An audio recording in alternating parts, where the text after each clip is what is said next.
na ang I Saw the Signs.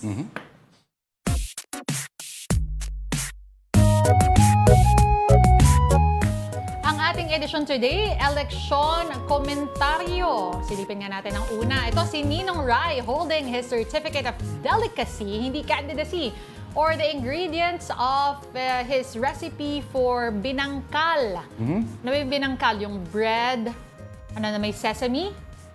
Donut-ish? Ba? Oo, donut-ish type of bread. Binangkal. Binangkal. Ano ba nakasulat to? Basta yan, nakalista po ang kanyang recipe. Eh, saktong-sakto nga doon sa mga lumalabas na mga photos the past few days. O, syempre, hindi lang naman si Ry ang nag-file, ano? Syempre, tayo rin. Naisingit yun. Umanggulo ka pa talaga. Karespeto. Umanggulo ka pa talaga. Kapitapitagan. Oo. Kaboto-boto. Ipakita ang best angle. Of course. Pumrofile ang ate ko. Denise Tan, 2025.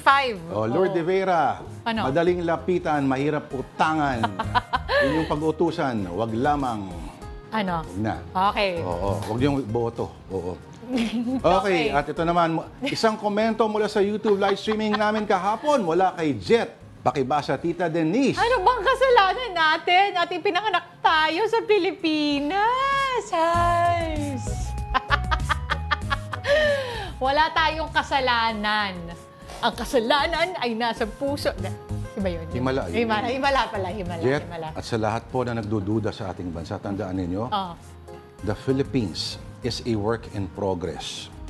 We are all a work in progress. Hindi pa ito yun. So, nasa sa atin yan kung paano natin uhubugin ang ating kinabukasan. At wag mawalan ng pag-asa. And don't think that your vote Will matter. will not... No!